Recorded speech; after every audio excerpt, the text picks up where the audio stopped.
This is One-on-One with Jasper Cole, Hollywood's bad guy, and so much more. Actor, talent manager, producer, and more.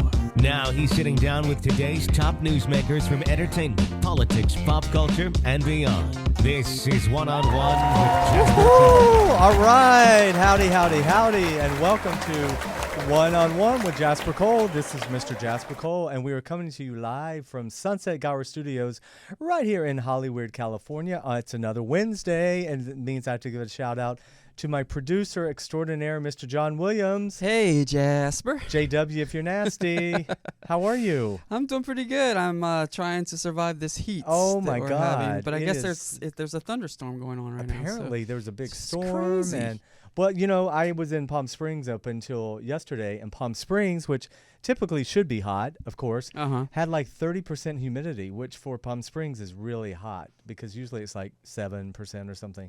So we are spritzing up in here. Although I think it was humid in LA today. Yeah, it has been. I can't take the humidity. Look at my hair. It was over See the 100 degrees ponytail? yesterday. It's just crazy. I know. But You know, it's like the closer we get to fall, the hotter the temperatures get. It doesn't make any sense. I know, but we're such babies. We've had a, you know what I mean? Everyone freaks out with the heat. Yeah. I actually love heat if it's a dry heat. Uh-huh. So anyway, listen, speaking of heat, Yes. please go to, I'm not begging, but sort of, please follow us on Twitter at @OneOnOneJCole, Facebook, One-on-One with Jasper Cole, and you can go to my website, jaspercole.com, and we have an icon for the show. And when you click on there, you can find our advertisers. We're now up to 24 affiliate advertisers, our newest one being HiltonHotels.com. Maybe we can get Paris to come on, right? So let me just tell you who they are. Interserver.com, EUKHost.com, AdamandEveToys.com, SurLaTable.com, QuestBars.com, Booking.com, Flair.com, CheapAir.com. There's a lot of .coms. You'll just assume there's .com after these. Advanced Auto Parts, Prime Slots, BullGuard, CourseSmart, Canvas World, 3-Day Blinds, Russell Stover Candies for all you non-diabetics, 21st Insurance, Fandango, Extended Stay America, SuzanneSummers.com, Bath and Beauty. We have to add Bath and Beauty because that's her specialty. Liberty Mutual Insurance, ZipRecruiter, Jewelry.com, Mindful.com, and as I said, our newest one, HiltonHotels.com. So welcome aboard, Hilton, and to all of our sponsors and our advertisers, thank you. And what you do is go to my host page, and again, this is going to get shortened eventually, but it's www.ubnradio.com. And go to shows, and then just click Go on to the One-on-One shows, with go Jasper Cole. find One-on-One, and you'll see all of the advertisers. And when you find something you want to order or buy or book a reservation, when you click on there, our promo code is automatically embedded, and everyone gets credit for it. Yep. So, yay, there you have it. Well, listen, there has been a lot in the news since last Wednesday. I don't know where to start. I think we'll start with Praise Jesus and Kim Davis, Oh, Lord. Eye of the Tiger. I didn't They know were what not to happy say. about that. Let me tell you, I think They there's just sued her today. Yes. I think the band. Rightfully so. Who's the band? Rightfully so. Who's the band? I can't remember. Anyway, Is it Survivor? Survivor. Yeah, Yes, and I okay. should know that. That's from my 80s. Uh-huh. But they are suing her, I think, for $1.2 million for she had no permission to use their song. So Yeah. I just, no matter what happens, I just love the fact they're suing her, whether it goes anywhere or not. I think that's great. Yeah. But again, I think it's amazing that Mike Huckabee carried his rather large ass there and actually said that he would be willing, he'd like to be president for the next 8 years, but if that can't happen, he would gladly spend time in jail for 8 years to protect what he calls religious freedom. And it's amazing to me because I'm like, listen, the woman has a job to do. Did you also know, I found this out, it's sort of a family job? Either her mom or dad had the job for 30 years before her. Yeah. She's now had it 27 years. And of course, one of her sons is the deputy clerk, which means he's following in mama's footsteps. And, Yeah, it's a family business. and this is her fourth marriage. So I'm not sure which father is to this son. They look like the Clampetts. I'm not from the South. I can say that. Did you see the husband was in overalls and a straw hat or something? Like a toothpick in his mouth, a dip of skull? I thought, Bubba, please. Well, you know, they're comparing it to Wizard of Oz. It's almost like that He's the Rockwell, Scarecrow. They're saying that he's famous painting with the family and the pitchfork. I think she's Dorothy. He's the Scarecrow. She looks and, like Kathy Bates in oh. Misery. I mean, you know, I'm sorry. I know we're all being shallow with her, but if you're going to put yourself out there like that, you know, clearly she doesn't have a gay friend. Nobody would let her go out of the house looking like one of the Duggars. Something from Big Love. Jasper, she's apostolic. They have to dress that's even that worse. way. When I heard apostolic, I was like, well, she's holy rolling in the damn aisles. You know, surprised snakes aren't coming down the aisle. And again, Southern Baptists from the South. I can say whatever the hell I want. But anyway. Highbrow. Hallelujah. Hallelujah. Praise Jesus, Kim Davis.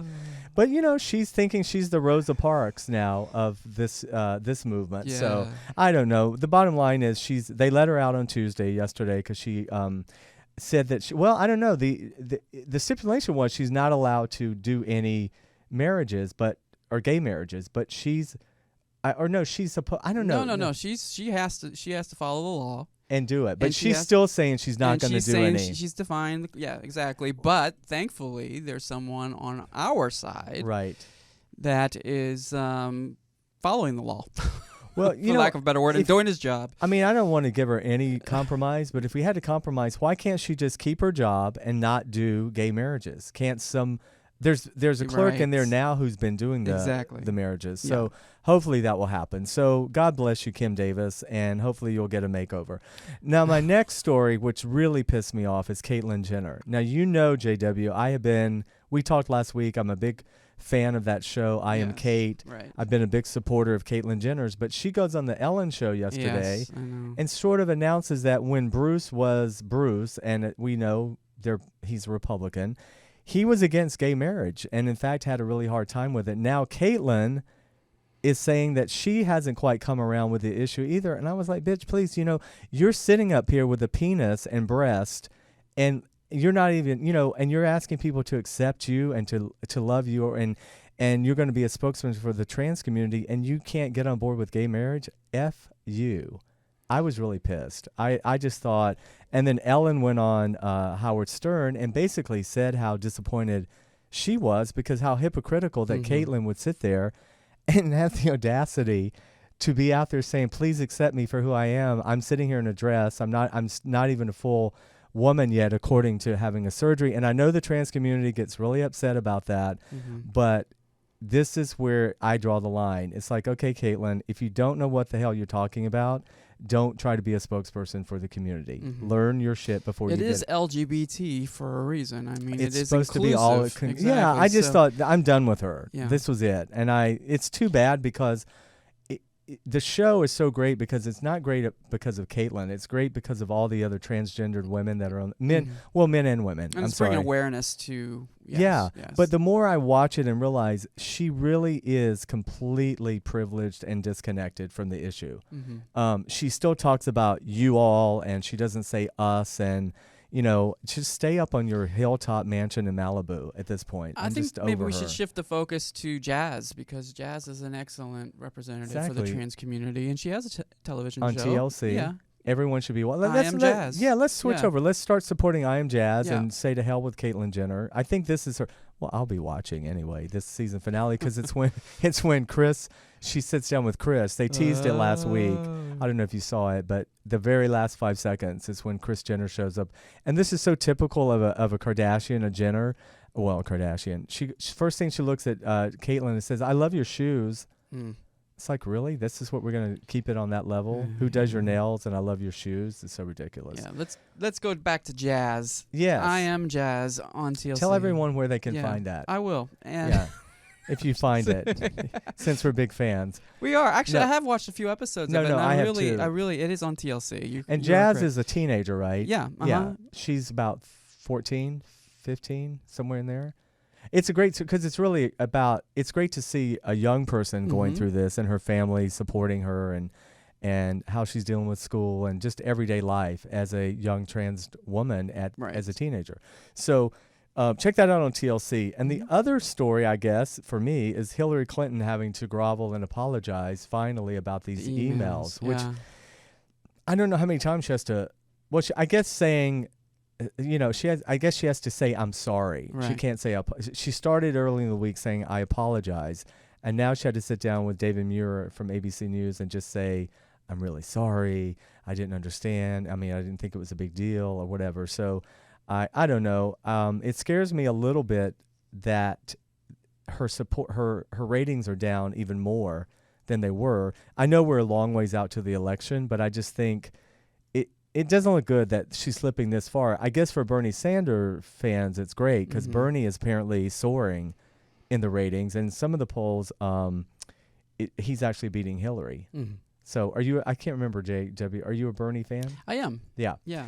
I'm an Elizabeth Warren fan. I am too. She was on The View yesterday. Oh, and the new beginning of The View, by the way, Joy Behar's fantastic. Welcome back. I love Joy. And Michelle Collins, who's been on has been on the Alec and Capernia show.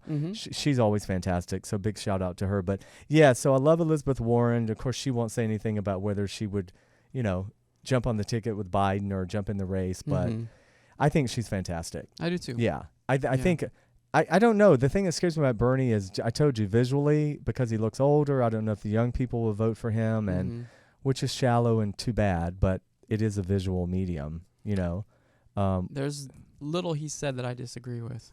Yeah, a Sanders-Warren ticket would be... It would be awesome. Really awesome, I think. And then I want to give a little plug. A movie I have coming out called Captured. Okay. A new trailer just got released today. If you go to Facebook, it's Captured the Movie, and everyone can check out the trailer. I play Shelley, the creepy groundskeeper. And we did this movie quite a while ago, so and we did reshoots and additional footage, so...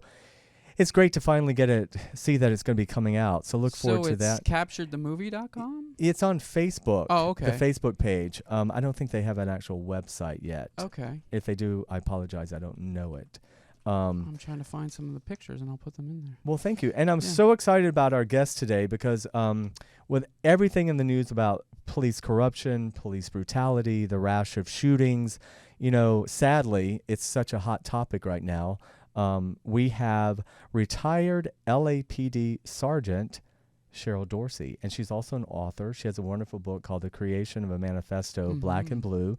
20-year veteran of the LAPD. Cheryl's one of the few people that has left the force and is willing to actually speak on the corruption within the force as she sees it, including racism. And she's become quite the person, the go-to person on this issue. Awesome. So when we come back, we're going to be joined by Cheryl Dorsey, and we're going to get into all this. And also, JW, hopefully people can call in and ask questions. Yes. Give out the number if you don't mind. 323. Yes, I'll give out the number when we get back from break. Oh, okay. I think it's 323-284 or something, but we'll get that out. Yeah, because I'd love to I think this is the topic people want to talk about, and I'm sure they have questions for Cheryl. So you are listening and watching One-on-One with Jasper Cole, and we will be right back. Bye-bye. You're back. One-on-One with Jasper Cole. All right. Welcome back to One-on-One with Jasper Cole, and we're so honored to welcome today's featured guest, Miss Cheryl Dorsey. Welcome to the show. How are you? Hi, Jasper. I'm great. Thank you so much for doing this. Excited to be here. Well, and please welcome also producer extraordinaire Dominic Friesen. Dominic always has great questions. Into the light, Come into the light. It's like Poltergeist. Come into the light. Well, first of all, congratulations on your book. Thank you. The Creation of a Manifesto, Black and Blue. It's amazing because as being an African-American female police officer, your perspective is very unique, having been in over 20 years, retired, right? Yes. So I think you started in 1980, but actually in 1978, you began your career. What position was that? I was working for the Department of Justice. I was a stenographer. Okay. And that kind of piqued my interest in law enforcement. I had an opportunity to do a sting because, PCP was very prevalent back at that time. Right. And they needed a black female to lure this drug So you were an actress. dealer. Yeah. Get Christy Love. So they had me lure this drug dealer, and I thought, wow, this was fun. You guys get paid to do this? And were you afraid at I all? went in. I mean, Not were you at worried all. about it? Not at all. So you already had my question was going to be, did you have an interest in law enforcement? Not at all. And you just that was a job and you got it, and then this opportunity kind of I never wanted to be the police because understand I grew up in South Central Los Angeles, right? I know. I wanted to talk about that. Yeah. So and you actually grew up there at a time when it was predominantly white. Is that correct? Yeah, my parents, and I talk about this in my autobiography. My parents were the first blacks to move out I on didn't even know 94th that. Street. And my mom, as a little girl, used to always joke about, she called it a circus environment on the weekends because there were so many open house sales, and they had the flags in the yard, and Oh you know, my people were God. coming through because they wanted nothing to do with this black family that had just moved Oh in. my God. My mom and dad. Yeah. Wow. White flight. Because I think a lot of people, I've been here 30 years. I don't think a lot of people realize that, you Yeah. know. South Central has always just had this reputation of It's a being stigma. African American. Yeah. So when I read that, I was really, Yeah, and back then it was not referred to as South Central, right? Right. So when I grew up on 94th and Western, it was just Los Angeles. Los Angeles. Right. So when did that change? I mean, it started in the 80s? I'd say probably late 70s. Late 70s? Yeah, it started to change with the proliferation of gangs. Gangs, right? that's what I was going to Yeah. ask you about. Yeah. So I digress. Sorry, but so when you you did the sting operation, and from that you ended up going into the police academy? Yeah, what happened was I thought that I wanted to be post certified, which is what you needed to be in order to be a peace officer. And Okay. so my mindset was to join the first police agency that I could, go there, do a year, get my post certificate, and then lateral back to Department of Justice as a special agent. That was my I mindset. see. Okay. So how was the police academy? First of all, being It was very difficult because I'm not a jock. Right? Oh, right. And it's physically yeah, it was hard. very it's physical. like boot camp for military. Absolutely. Because LAPD was quasi-military at the time, and they Right. ran it like a boot camp. But when I came on in 1980, there was a consent decree to hire more women and minorities. Okay. And so what the department did is they created a physical fitness class that they would give 2 times a week for the pre-recruit candidates to come down and try to get in the best physical shape you could. And so I took advantage of that so that I could try to get, but you know, it's just like in the military, I would assume that you're not going to be able to do the things that they task you with because Right. their thing is to break you down. Break you down. Mentally, and physically, physically. right. And then, you know, build you up, right? Make you better, stronger, whatever. What did you? How many women were in your class? Do you remember? I mean, Yeah, I do. Our class was unique because, again, we had a consent There was a decree. thing- right. It was 50-50. We had 20 women. Oh, wow. 20 guys. Wow. And that was the first class where they had so many females at one time. So we were very unique. We had officers who would come to the police academy just to see our academy class. I mean, we were like a science project, right? Everyone dropping by. Right. They wanted Yeah. to look at us and wow. Yeah, it was crazy. And did everyone graduate? I mean, No, yeah, because there is an it's- attrition. that's yeah, what I and figured. so I think out of the 40, we graduated 28. Okay. 28 people People graduated. dropped and right. dropped for out. various reasons. Right. And what was the reaction within the department for example, for females being? And did race play into it? Was that a different factor? You know? Yeah, it did, because understand in 1980, they did not want anybody that looked like me on the police department. Really, they didn't. And they didn't want anybody that had a mind like mine, which Right. was, I never bled You blue. asked questions. I never bled blue. You know, it was just a job. I didn't grow Right. up wanting to be the police. I Right. just needed a good paying job with benefits, Right. And so that was my mindset. And so if you come on that job and you don't bleed blue and you don't need it like they need it, then they act like something's Tell people wrong what with you. bleeding blue means. I mean, I think I know, but yeah. For me, it means that you buy into the system lock, Mm-hmm. stock, and barrel, that you believe everything they tell you, that you are mindless. For me, that's what it means. You're mindless. Mm. Right. Drink Yeah. the Kool-Aid. Absolutely. And that means overlook corruption, overlook anything that's happening. Absolutely, because it's a very big deal, not only on the LAPD, this is not unique to LAPD law enforcement. Your partner wants to know that you, quote, back them, right? And so that means that you're going to be down with whatever it is they're doing, good, bad, or And indifferent. they sort of teach this? They don't teach it But to you, it's- but you know it. you get it. You get Okay. it. Yeah. Yeah. It's like the unspoken rule. Absolutely. Absolutely. And they picked the wrong one with you, right? Because Well, that you know what, wasn't- I did what I had to do to survive, Right, right? And so right. when I was a young recruit, I did what all young recruits we do. I'm like a child. You're seen and not heard. Right. When I was a probationary officer in Southwest Division on Martin Luther King and Dinker, I was like a child. I was seen and not heard. I needed to get off probation. I needed to get vested. Well, you were young also. Yeah, I was 22 when I came on. Wow. Yeah. Just a baby. I mean, when you Yeah. think about 22 now, Yeah, yeah. you know. Well, so what happened? You've gone through many, you worked your way up to sergeant, but along the way you had held many different positions. But did you start noticing the alleged corruption in various forms from the beginning, or what was your first big run-in with it? What Or I you couldn't knew- ignore it anymore, I guess. Well, what I knew very early on in the police academy is I was introduced to, I'll just say, the isms. Okay. The sexism, the racism, right?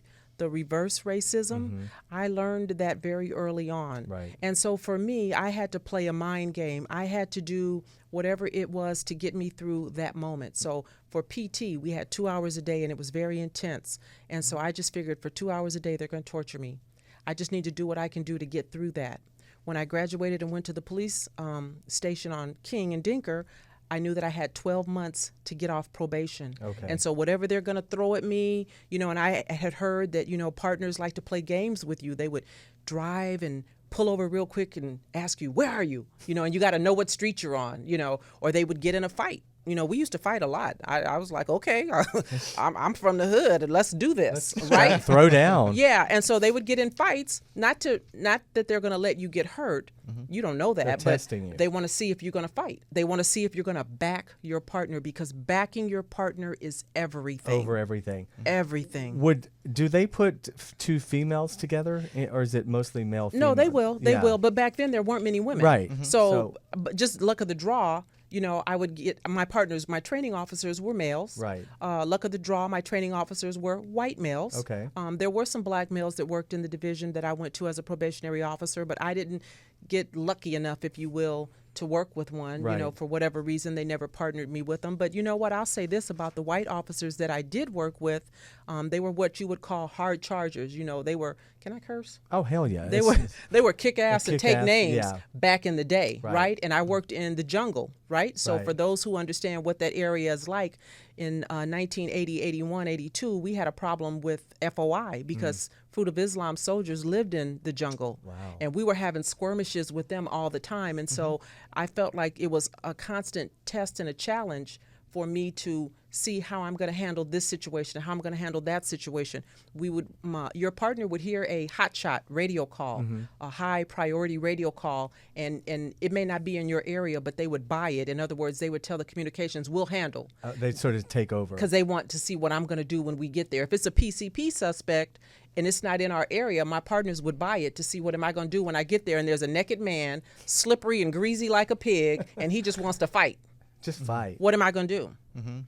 Well, today they just shoot him. Yeah, today they shoot him. I mean, Absolutely. so, and that's brings me to the point I was going to ask you. Even back looking in the early '80s compared to now, what do you believe has attributed to this? It seems like a culture of brutality amongst cops, It's a climate, yeah. this need to just shoot without, you know what I mean? Was it always? Maybe we just didn't have 24-hour news and we didn't hear about it. Yeah, we didn't have obviously the advent of the cell phone, right? Right. So you don't have people recording, right? Right. That wasn't until Rodney Right. King. But truthfully, this has always gone on. This is nothing new. Back then somebody would just get their ass handed to them, and they call it beat and release, right? You say something wrong. Back then, we could just choke you out. If I come on a radio God. call and you say something crazy to me and I don't like it, I'm putting you in a shoulder spin, spinning you around, choking you out, sitting you down. Good night. Bye-bye. And then we leave. And I don't everyone even have to arrest you. I just leave. And then everyone backs everyone up on Absolutely. what happened. Absolutely.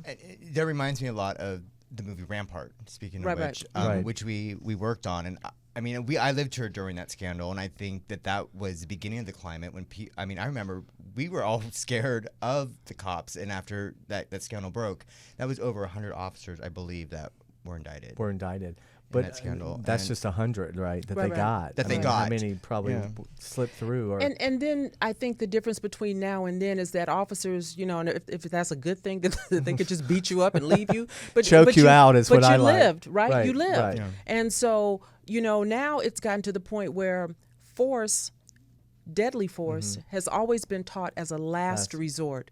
Now we're seeing it as a first resort. Officers don't like what you say. They don't like the way you look at them. They don't like what they deem as disrespect. They just shoot you and Shoot kill you, you. right. And then it's only one version, unless you happen to have somebody standing on the side with Now a we cell do, phone, yeah. right? Who can Yeah. videotape Thank that. God for and then that. we can see the real. Right. Right? But But you in know- the past, it's always been the officer's account, and great deference is given to what police officers say, so no one challenges right. them. Like even in Ferguson, when they actually do the investigations, and even when the DA gets involved, I never trust that that's even happening. I have a real suspicious of the legal system in general.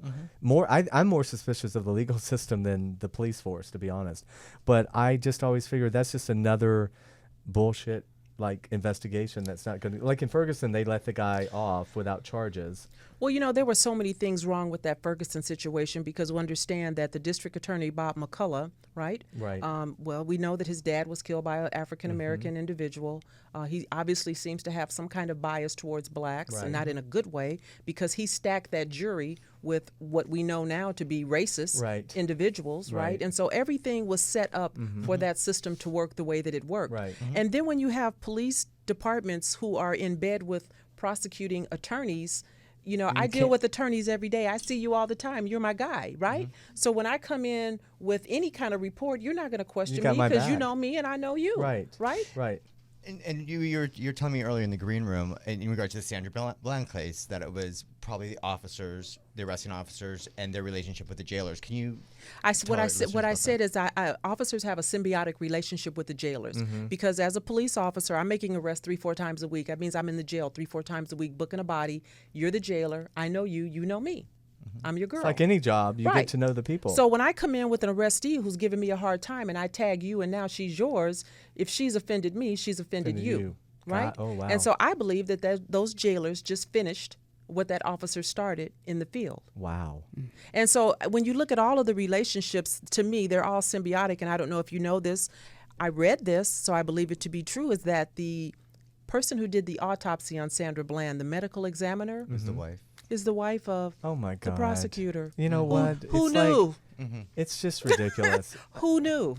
Well, what kind of backlash did you get initially for, speaking out, I guess? And when you had your own you went through your own situation with the LAPD. You want to speak on that? What happened in terms of what's it called? Board of Rights. Board of Rights process. BOR. Yeah. So what happened was, let me say this real quick. So I wrote my book because of Christopher Dorner. Right. I wanted people to understand how he got there. I don't condone what he did. I don't agree with what he did. But I know how the LAPD will grind you down and wear you down. I had been to a Board of Rights. And what it is, it's a kangaroo court. They have no rules and no regulations, and they change the rules and regulations from moment to moment.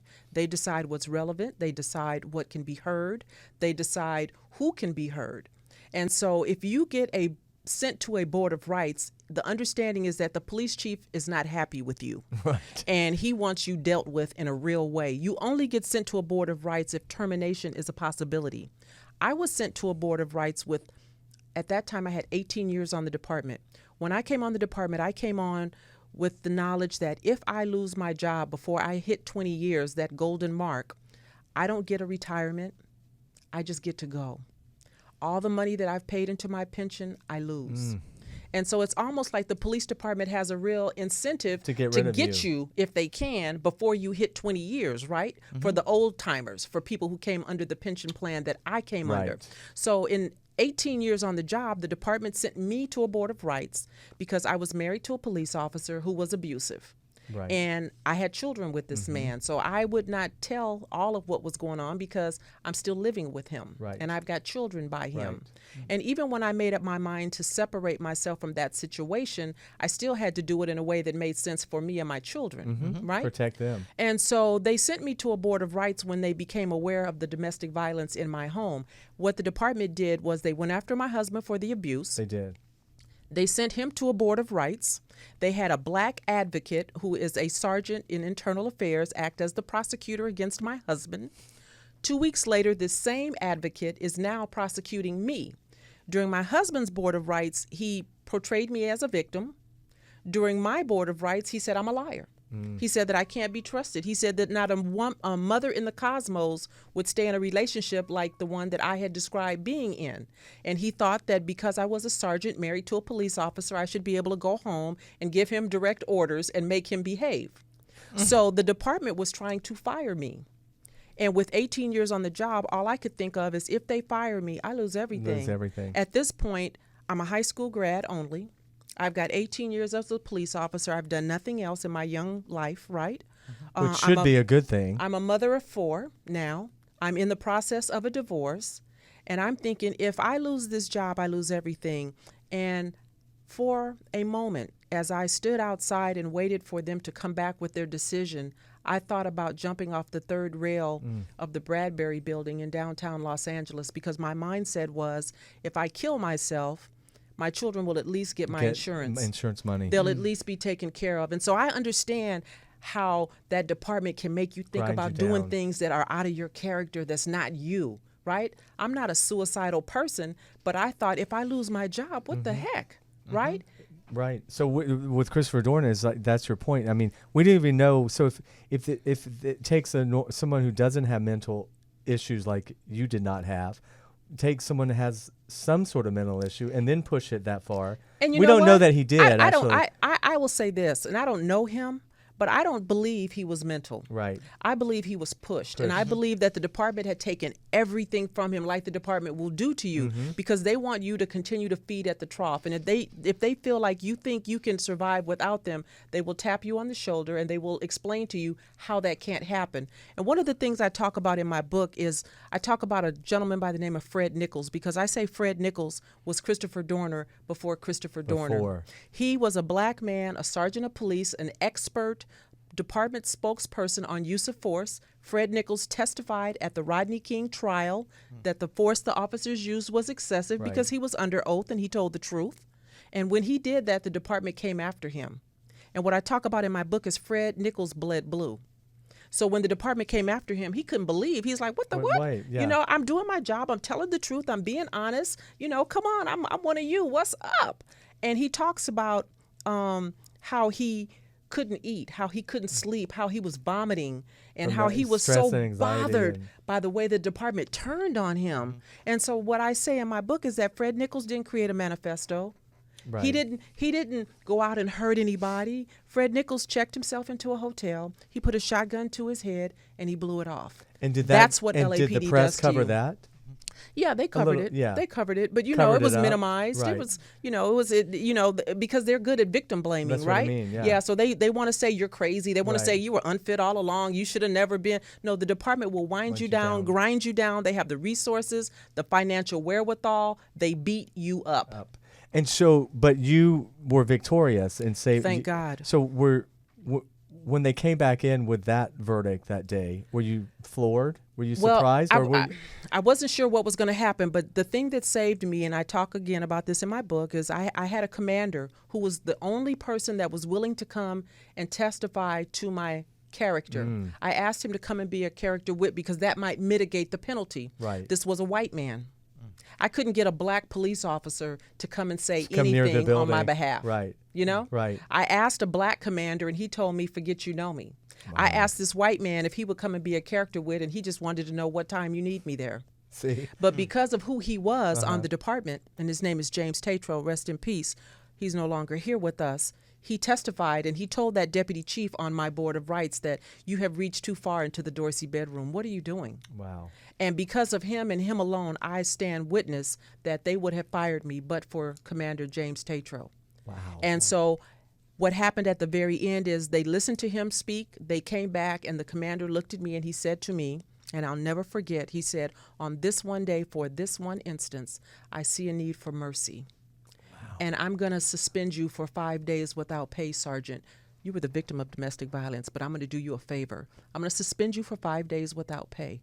And that's what they did. And I just said, thank you, Jesus. I just need to hold on white knuckle for 18 months, and then I'm good with LAPD. And so how were those next 18 months? Was it pretty calm? No one bothered you? Or did you have... No, it was, nothing's calm on LAPD. I didn't know if it escalated or... Well, you know what happened is it was okay for a minute, and then I had a commanding officer who was sexually harassing me, but I was very near the end. And, God is good. I was driving down the street one day in my patrol car, and a gentleman rear-ended me in my patrol car. Choke him out. And so when he rear-ended me in my patrol car and the paramedics came out to interview him and deal with his medical condition, and, I was rear-ended, so of course I had some situations that I needed medical attention for. And so I told the fireman, I said, my back is hurting, my neck is hurting. This guy just slammed into the back of my car, and he said to me, don't move. He said, we're going to give you the same treatment we give every citizen of the city of Los Angeles. And he laid me out on that board, and he tied me up like a Christmas turkey.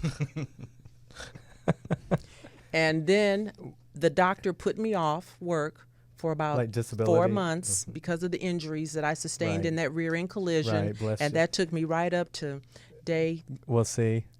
the last day of my career. Thank yeah. God for the rear ending, right? Yeah. That was amazing. Yeah. So when you left, did you start speaking out? No. You waited. It was you just waited, right? I didn't say anything because I didn't have anything to say. And, what I did initially was I started looking for other jobs because I Right. was still fairly Very young, yes. And so I thought, well, I'll go have another career because that was my mindset when I realized that I didn't bleed blue and I was only going to do 20 years and then I wanted to go have another life. And so I started interviewing for other positions. And what I found out was that I couldn't get a job anywhere. And I'm like, are you kidding me? I was a sergeant of police on the Los Angeles Police Department, 20 years, honorably retired. And I tried to get a job with CDC, Department of Corrections, right. working in the jail. I figured clearly I'm qualified to yeah. say, open tier 3, close tier 3, right?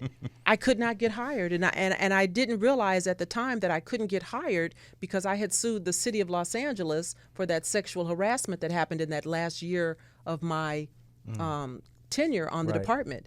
And so I can't prove that, but I just Well- find it telling that I couldn't get a job, Yeah, right? that tells and so you that's what you were LAPD does to blackballed. you. Yeah, that's what they probably did to Christopher Dorner. And so I believe that on that Friday before he went into that killing spree, the military had released him. Right. Now, I don't know why the military released him, but I'm just guessing that on that day, when they released him and he figured, I've got nothing else. Nothing. I've got Rock nothing bottom. to live for.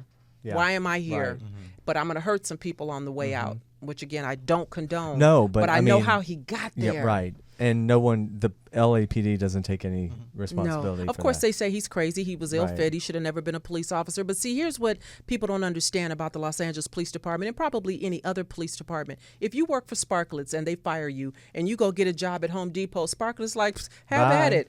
Good for you. If you work for LAPD and you get fired, Yeah. if you work for LAPD and you get asked to go, you don't get You're a job done. You're anywhere done. else. When you were talking about, it's sort of like corporate America does that now with wanting people to getting people to retire before as they get close. It's happened to my dad too, but it's just systemic. But you think in the police force, it's such an honorable position that wouldn't be the case. But there you could actually work 30 years, right? I mean, there are people that work much longer. Absolutely. I mean, I have contemporaries who are still there, Right. I know people that are just now starting to retire. Had I stayed on the department, I would have 35 years. Right. But statistics show the longer you stay because of the stress of the job, the less longer you are to live on the other side. And so for me, it was more important that I have longevity Well, when I sure. get out of there, Yeah. right? And so I've been retired honorably now for 15 years, Wow. right? So Wow. Well, so back to this rash of brutality that we're seeing in Baltimore and New York and Houston and all the cases we talked about. What do you? I mean, we talked a little bit about there's cell phones now or whatever, but this whole attitude of it used to be shooting was the last resort. Now Right. it's the first. Why isn't someone changing that in the training, or what do you think the reason for that is? Well, I think a lot of it has to do with, in my opinion, because a lot of this is driven by male police officers. So I think really what happens is I think because of the testosterone thing that goes on with you guys, right? It's like two rams, right? Yeah. And so it's like a test of wills, The king, right? yeah. And so I think a lot of what we're seeing has very little to do with overcoming resistance. It has very little to do with controlling a combative suspect, and it has everything to do with punishment. Right. I think officers get personally involved. When I tell you to get out of the street like Darren Wilson did Mike Brown, and I'm sure he was insolent and took his time swaggering out of the street, much like Sandra Bland did when the officer asked her, "Are you okay?" And she's like, "Hell no, I'm not okay. You just wrote me a ticket." "No, I'm not good." Get out the car Get now. out the car. Much like Ray Tensing did with Sam DeBose when Sam said, "Oh, this is getting crazy. Right. I think I'm going to just drive Drive off," off and he and shoots him, right? right. It's punishment. He claims he was being run over. Yeah, so- it's punishment, Right. much like Michael Schlager did with Walter Scott when he took off running and Michael Schlager didn't have enough juice in his engine to catch him, right? Right. And so you shoot Instead of somebody. just shoot, yeah, Shot him in the back, I'm right? tired, so I'll just shoot Yeah, you. you just shoot them. And so understand that when all of these things have occurred, what I say all the time, and I haven't been proven wrong, they don't let me down, is this is not the first time this officer did that. Right. There's always There's a pattern, history. but it's been covered up.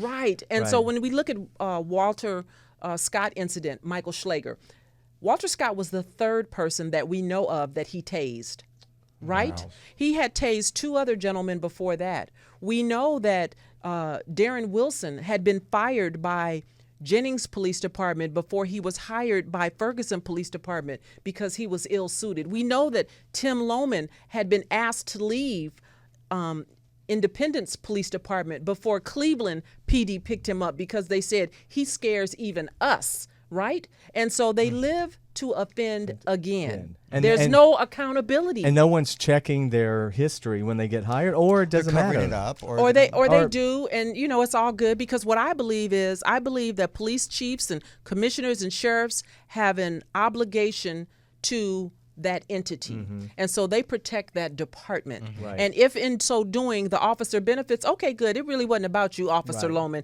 It was really about the police department, because we understand when you do bad things, we're going to have to pay money. Right. But if we admit that we did something wrong, we would pay a whole lot more than what we're ultimately settling for. And so we understand right now with Freddie Gray, they offered that family 6.4.